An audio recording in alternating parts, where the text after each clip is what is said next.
Vamos então começar o nosso trabalho, pedindo, portanto, a vossa atenção e, antes de começar propriamente, gostaria de fazer algumas reflexões. Ultimamente tenho refletido sobre o que dizem alguns dos nossos companheiros quando afirmam da impossibilidade dos chamados mortos se comunicarem connosco, de ser possível nós comunicarmos com os mortos. A verdade é que eu estive a ver algumas definições do que seja isso, a morte, o que é isso, a morte, nos dicionários e o que vejo eu. Morte, interrupção definitiva da vida, termo da existência. Esta é uma das definições. Desaparecimento gradual, acabamento, fim. Cessamento das atividades biológicas necessárias à caracterização e manutenção da vida em um sistema outrora classificado como vivo. Esta é uma outra definição. Após o processo da morte, o sistema não mais vive e encontra-se morto. Uma outra definição. Bom, olhando para estas definições, meus queridos irmãos e irmãs, amigos do coração, eu compreendo que esta definição de morte nos leva a algo como seja a não existência, o não ser, a não existência. Então, se a morte é o não ser, é o não existir, eu inclino-me a dar razão a estes companheiros que dizem não ser possível nós estabelecermos qualquer contacto com aqueles que estão mortos. Porque, então, se a morte é o nada, como podemos nós falar com o nada? Como o nada pode falar connosco? Então, eu terei que declarar aqui publicamente que também não acredito que seja possível haver ou poder estabelecer-se com os mortos. Estou a dizer que não acredito, não estou a dizer que seja possível. Porque quando nós dizemos que ser possível ou não ser possível, temos que ter dados. Quando eu afirmo algo, tenho que ter dados. Eu só estou a dizer que não acredito que seja realmente possível nós estabelecermos o contacto com os mortos. Como? Desculpe. Estou a ouvir aí qualquer coisa baixinho. Eles não estão mortos. Bom, é que se não estão mortos, então aí a coisa muda de figura. Calma aí. Então, mas eles não estão mortos? Então, os espíritos não estão mortos. Bom, então se não estão mortos é porque realmente sobrou qualquer coisa nesse fenómeno a que habitualmente nós chamamos morte. Pois sobrou a alma. E nesse caso a morte, então, se calhar vai precisar ser definida nos nossos dicionários. É essa a razão por que nós, os espíritas, não gostamos muito desse termo morte. A gente até se arrepia, não é? Morte. Então, para esse fenómeno, que habitualmente se chama morte, nós usamos um outro termo. Uma palavra que para nós estará mais adequada e que chama desencarnação. Desencarnação. Então, aí sim, desencarnar é como desvestir. É como que retirar um fato, desvestir. É libertarmos de um corpo que, em determinada medida, deixou de satisfazer as nossas necessidades.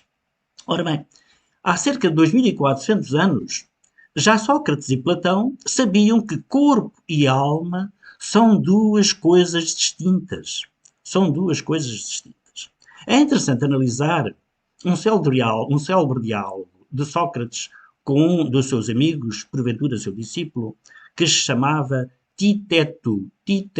Eu não sei falar grego, não sei se é assim que se diz, mas eu digo-vos como se soletram este nome para quem quiser ir à internet descobrir diálogo de Sócrates com Titeto.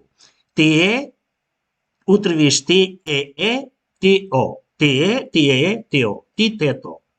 Porque é curioso que Sócrates leva este seu amigo, conversando com ele, de raciocínio em raciocínio, a concluir que, afinal, corpo e alma são duas coisas distintas e conclui mais ainda o Sr. Titeto, que, efetivamente, não é no corpo que reside o conhecimento, o saber, as emoções, mas sim na alma.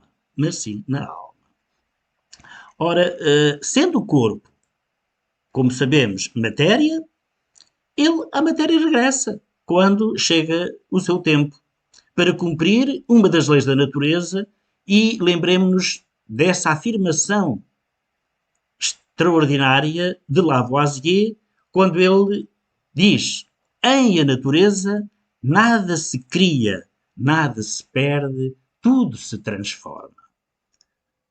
Lavoisier sabia do que estava dizendo. Realmente, em a natureza nada se cria, nada se perde, tudo se transforma. O corpo, que é matéria, se degrada, se transforma, como dizia Lavoisier, mas a alma, essa continua. Essa continua cumprindo a sua destinação, também ela sujeita a uma das leis universais, que é o progresso, mas viva, porque a alma mantém-se viva. E pronta, logicamente, a dialogar connosco, porque ela, a alma, é a sede da inteligência, como dissemos, é lá que reside o conhecimento, o raciocínio, e então sim, podemos efetivamente dialogar com as almas daqueles que consideramos mortos. Mas não estamos a falar com os mortos, porque eles estão mais vivos, ou sentem-se ainda mais vivos, do que antes. Porque não é no seu corpo que reside o eu íntimo, mas na alma. Então, vemos assim que é possível, efetivamente, falarmos não com os mortos, porque realmente os mortos, o corpo, esse vai para baixo da terra degradar-se, mas com a alma daqueles que considerávamos mortos, como disseram os espíritos Allan Kardec, quando ele pergunta: mas quem está por trás desses fenómenos que fazem com que as mesas se mexam? A alma dos vossos mortos. Não são os vossos mortos, é a alma. É aquilo que sobra nesse fenómeno que nós chamamos de morte. Estamos, portanto, falando destes dois senhores, que aqui nós vemos nesta imagem, que foram, portanto, precursores da ideia cristã e do espiritismo. E como vimos a semana passada, e vamos ver um desses slides a semana passada, eles tiveram a preocupação de fazer precisamente essa destrinça entre o que é o princípio inteligente, a alma, e o que é o princípio material, o corpo. E as suas afirmações são de tal forma que são praticamente uma cópia daquilo que hoje nós temos no Espiritismo. Diziam eles. Mas, se não nos é possível conhecer puramente coisa alguma, enquanto a alma nos está ligada ao corpo, de duas uma, ou jamais conheceremos a verdade, ou só a conheceremos após a morte. Libertos da loucura do corpo, conversaremos então, lícito nos é esperá-lo, com homens igualmente libertos, e conheceremos por nós mesmos a essência das coisas. Isto, portanto, foi aquilo que nós dissemos praticamente no final da nossa live da semana passada. Vemos nestes raciocínios, recordando também um pouco, o princípio das faculdades da alma obscurecidos pelos órgãos corporais e o da expansão destas faculdades depois da morte. Como dizíamos há bocadinho também, depois da morte nós estamos muito mais vivos ou nos sentimos muito mais vivos do que antes dela, dado que o nosso organismo é como que um escafandro que, em certa medida, limita as nossas sensações e os nossos sentidos. Vamos então continuar e ver o que nos diziam mais o Sr. Sócrates e o Sr. Platão. A alma impura, nesse estado, se encontra oprimida e se vê de novo arrastada para o mundo visível pelo horror do que é invisível e imaterial. R, então, disse, em torno dos monumentos e dos túmulos, junto aos quais já se têm visto tenebrosos fantasmas, quais devem ser as imagens das almas que deixaram o corpo, sem estarem ainda inteiramente puras, que ainda conservam alguma coisa da forma material, o que faz que a vista humana possa percebê-las. Erra, este termo, erra é perambula, anda por aí, não é errar, fez uma coisa errada, uma coisa mal, erra, anda por aí, vagueia. Não são as almas dos bons, diz o Sr. Sócrates. Não são as almas dos bons que fazem isto. São, porém, as dos maus, que se veem forçadas a vagar por estes lugares, onde arrastam consigo a pena da primeira vida que tiveram e onde continuam a vagar até que os apetites inerentes à forma material de que se revestiram as reconduzam a um corpo. Então, sem dúvida, retomam os mesmos costumes que durante a primeira vida constituíam objeto de suas predileções. Ora, o princípio da reencarnação, tal como nós o compreendemos no Espiritismo, está aqui perfeitamente definido, está aqui expresso. neste pensamento de Sócrates.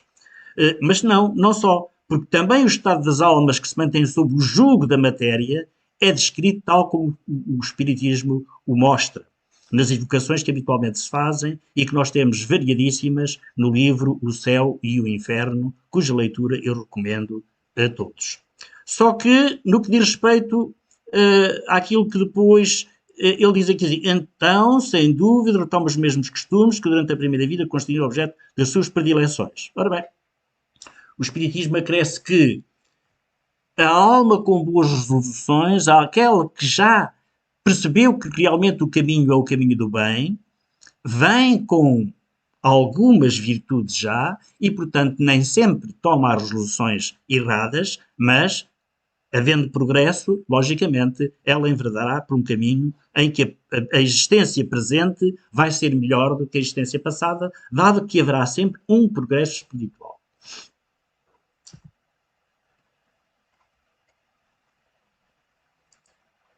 Diz ainda o Sr. Sócrates, após a nossa morte, o gênio, daimon, demónio, que nos for designado durante a vida, leva-nos a um lugar onde se reúnem todos os que têm de ser conduzidos ao Hades para serem julgados. E diz ainda, as almas, depois de haverem estado no Hades o tempo necessário, são reconduzidas a esta vida em múltiplos e longos períodos. Esta é a doutrina dos anjos guardiões, os espíritos protetores e das reencarnações sucessivas em determinados períodos. Ou seja, a pessoa vem, reencarna, volta ao mundo espiritual, aí permanece por determinado tempo e depois reencarna e assim sucessivamente.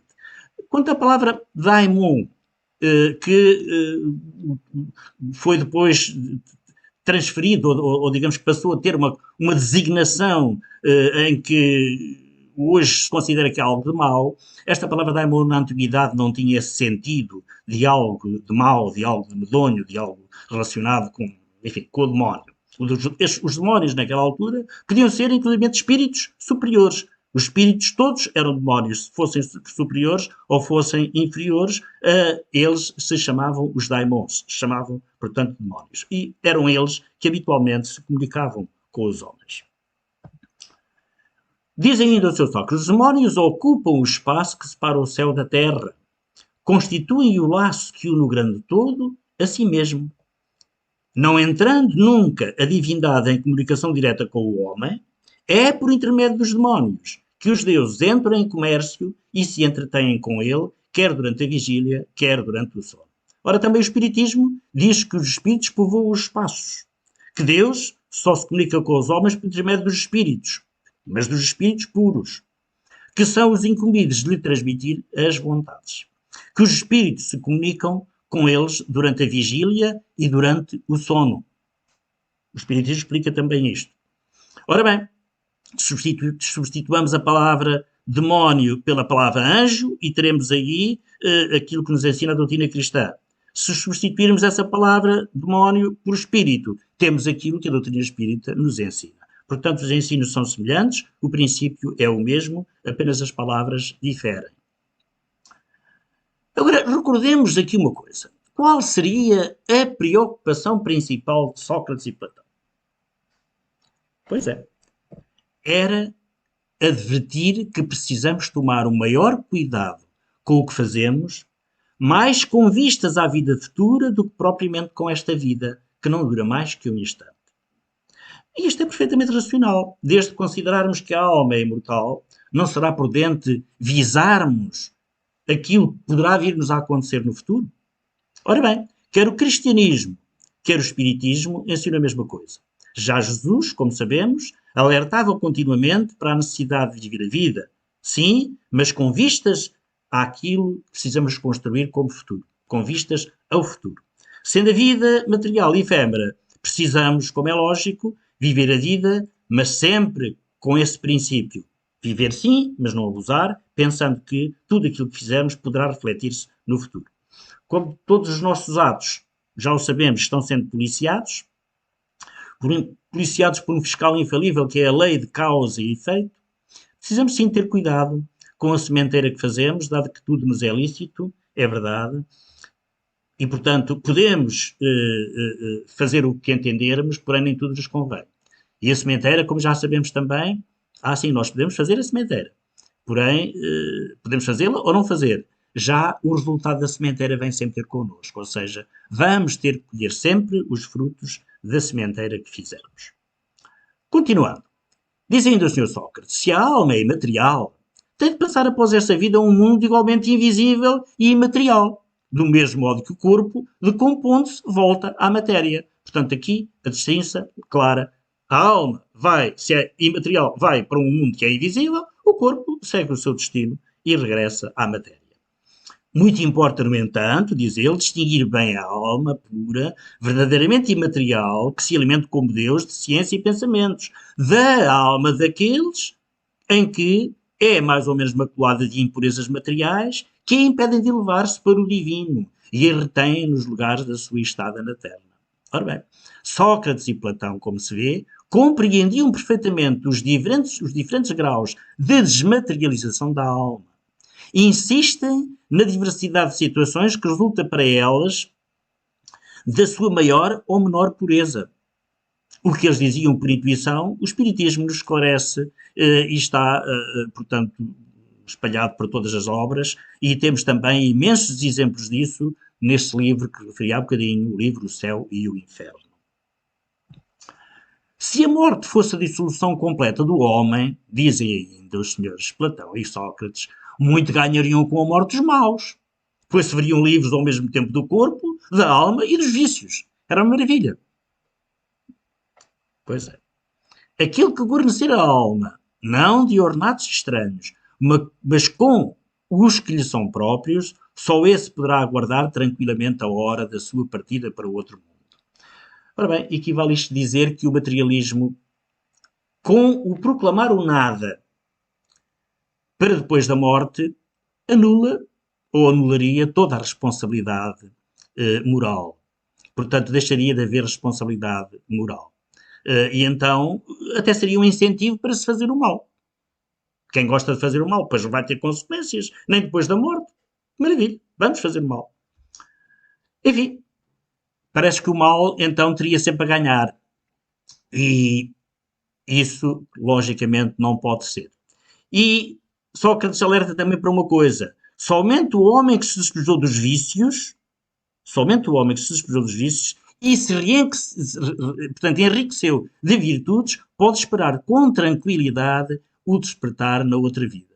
E nós sabemos o quanto é penoso e doloroso para alguns dos nossos irmãos que se entreteram descuidadamente, ou se calhar com alguma intenção a fazer o mal, e depois têm que suportar penas que nós não vamos aqui referir, mas que não são agradáveis. É que realmente eles podem ter andado entretidos e até podem ter fugido das leis terrenas, porém das leis divinas ninguém foge. E então, infelizmente, eles são apanhados. Diz ainda o Sr. Sócrates, o corpo conserva bem impressos os vestígios dos cuidados de que foi objeto e dos acidentes que sofreu o corpo. Vá-se o mesmo com a alma. Quando despida do corpo, ela guarda evidentes os traços do seu caráter, das suas afeições e as marcas que lhe deixaram todos os atos da sua vida.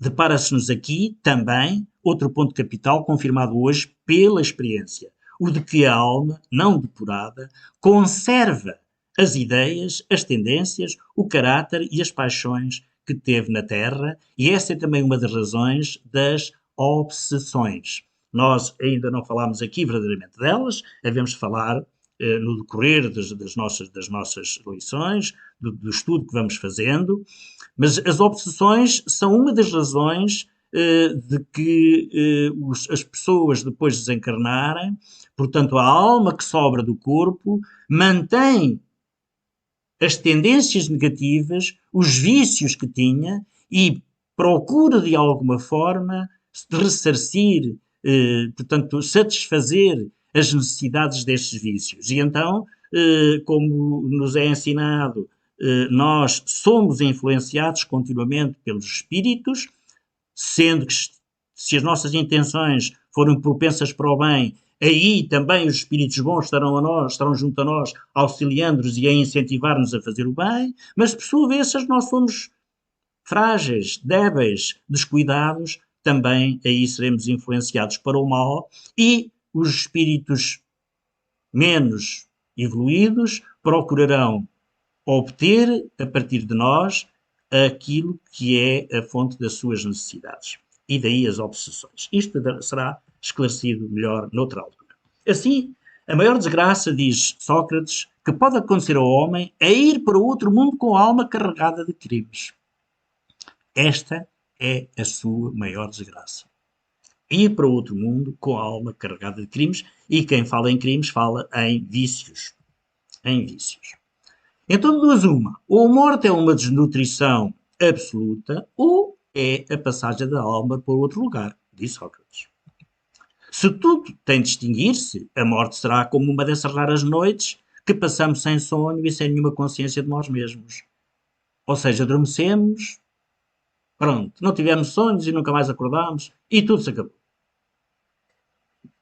Ou então, é apenas uma mudança de morada, a passagem para o lugar onde os mortos têm de reunir-se, com felicidade de encontrarmos lá aqueles a quem conhecemos. Ora então, temos aqui a ver claramente, como nos diz a doutrina espírita, que, segundo Sócrates, os espíritos que viveram na Terra se encontram após a morte e se reconhecem uns aos outros. Claro que vão encontrar os seus familiares, aqueles que lhes são queridos, mas também poderão ir encontrar os seus rivais, os seus inimigos. Portanto, cuidado, convém que a gente faça amigos e não inimigos. Mostra o Espiritismo que, portanto, continuam as relações que entre eles se estabeleceram, entre os espíritos, de tal maneira que a morte não é, nem é senão uma interrupção, portanto, não é a secessão da vida, mas uma transformação que, no fundo, é uma transformação sem solução de continuidade. Nunca se deve retribuir com outra uma injustiça. Nunca se deve retribuir com outra uma injustiça, nem fazer mal a ninguém, seja qual for o dano que nos hajam causado. Poucos, no entanto, serão os que admitam esse princípio, e os que se desentenderem a tal respeito nada mais farão, sem dúvida, do que se votarem uns aos outros mútuo desprezo. A virtude não pode ser ensinada. Vem por dom de Deus aos que a possuem. Ora bem, vamos aqui fazer algumas considerações. Relativamente portanto, a este primeiro e segundo parágrafo, vemos aqui claramente o princípio da caridade que nos é ensinado, quer por Cristo, quer pelo Espiritismo, que se apoia, como sabemos, na doutrina cristã. Nós precisamos perdoar não uma vez, como prescreve Jesus, precisamos perdoar não 7 vezes, mas 70 vezes 7. Ou seja, não podemos guardar rancores, precisamos, sim, fazer as pazes e perdoar as ofensas que nos fizerem sempre. Quanto à questão de que a virtude não pode ser ensinada, vem por dom de Deus aos que a possuem. Bom, aqui Sócrates realmente não estaria bem dentro da razão. O que nos ensina a doutrina dos espíritos, é que se isto fosse assim, então Deus estaria a ser parcial. Porque favorecer um e não favorecer todos não podia ser. Deus não seria Deus se fizesse isso. Nós sabemos hoje que os méritos, as virtudes, são resultado do nosso trabalho. Nós só podemos obter virtudes, não porque nos sejam outorgadas, mas porque nós nos esforçamos em consegui-las. Os méritos, a mesma coisa. Tudo aquilo que nós sabemos e aprendemos nos foi conseguido através do nosso esforço, não de uma reencarnação, mas de muitas reencarnações, dado que não perdemos as virtudes que vamos ganhando de umas para as outras reencarnações. É pelos frutos que se conhece a árvore, dizia Sócrates. Vejam bem, igualzinho ao que está na doutrina que nós estudamos. Toda a ação deve ser qualificada pelo que produz. Qualificá-la de má quando ela provenha mal. Qualificá-la de boa quando ela dê origem ao bem. As mais belas preces e os mais belos sacrifícios prazem menos à divindade do que uma alma virtuosa que faz esforço por lhe se assemelhar. Então reparem que Jesus já nos mostrava perfeitamente também que é pelo fruto que se conhece a árvore. E o Espiritismo nos adverte ainda que precisamos pôr nas nossas ações aquilo que realmente somos, em vez de nos tornarmos pessoas devotas. Deus não está muito preocupado em que nós sejamos realmente devotos. Está preocupado, sim, que nós sejamos realmente pessoas de bem. E é isto que Sócrates também já defendia há 2400 anos. Chama o homem vicioso a esse amante vulgar que mais ama o corpo do que a alma. O amor está por toda a parte em a natureza, que nos convida ao exercício da nossa inteligência. Até no movimento dos astros a encontramos. É o amor que orna a natureza dos seus ricos tapetes. Ele se enfeita e fixa morada, onde se lhe deparem flores e perfumes. É ainda o amor que dá paz aos homens, calma o mar, silêncio aos ventos e sono à dor. Ora bem, nós já o sabemos, a doutrina espírita também explica claramente que é o amor que há de unir os homens no laço fraternal e que já Platão, portanto, proclamavam este sentimento, o amor. O amor é aquilo que há de realmente tornar a sociedade feliz. Temos aqui, portanto, um enquadramento perfeitamente semelhante àquilo que hoje a doutrina espírita nos diz. É a disposição natural em todos nós a de nos apercebermos muito menos dos nossos defeitos do que os dos outros. Pois é. Nós também temos no Evangelho aquela bela expressão que diz: vedes um cisco que está no olho do vosso próximo e não vedes a trave que está no vosso. Perfeitamente igual. Se os médicos são mal sucedidos tratando da maior parte das moléstias, é que tratam do corpo, sem tratarem da alma. Ora, não se achando o todo em bom estado, impossível é que uma parte dele passe bem. Ora, o Espiritismo também nos diz precisamente a mesma coisa. Alma sã em corpo são. E o Espiritismo nos fornece ainda a chave dessas relações que existem entre a alma e o corpo e prova que um reage incessantemente sobre o outro, ou seja, são necessários. É necessário cuidar do corpo, mas também cuidar da alma. Abre assim o Espiritismo uma nova senda para a ciência, mostrando-lhe a verdadeira causa de certas afecções e facultando-lhe os meios de, eventualmente, combater essas afecções. É um alerta, digamos assim, aos incrédulos de hoje que criticam aquilo que desconhecem. Os incrédulos, infelizmente, só são incrédulos porque não estudam. Estudando, eles deixariam de ser incrédulos. E diz ainda: ajuizado serás, não supondo que sabes o que ignoras. Ora, vejam o quanto de sabedoria estão nestas três expressões. E que são perfeitamente semelhantes e iguais àquilo que nos dizia, portanto, Sócrates e Platão. Nós estamos em cima da hora e vamos terminar hoje por aqui. Sócrates e Platão eram senhores excepcionais. E eram senhores excepcionais que não nasceram à toa. Nós precisamos lembrar que, em todos os tempos, Deus mandou à Terra homens para prepararem a sociedade e para lhes dar diretivas, para lhes dar direções, para eles poderem escolher. Temos sido nós que, infelizmente, nas múltiplas reencarnações, temos feito ouvidos de mercador, como costuma dizer. E, em vez de ouvirmos os bons conselhos que homens de grande saber, de grande evolução moral, nos trouxeram, nós preferimos continuar apegados às nossas tendências menos positivas e daí a dificuldade de avançarmos. Creio que chegou a altura para todos nós de uma vez por todas, nos libertarmos dessas inferioridades, agarrando com unhas e dentes este conhecimento que Jesus nos propicia, que é a doutrina dos espíritos. Os espíritos estão por toda a terra fazendo o trabalho. Convém a nós que nós agarremos esses ensinamentos e ponhamos em prática esses ensinamentos.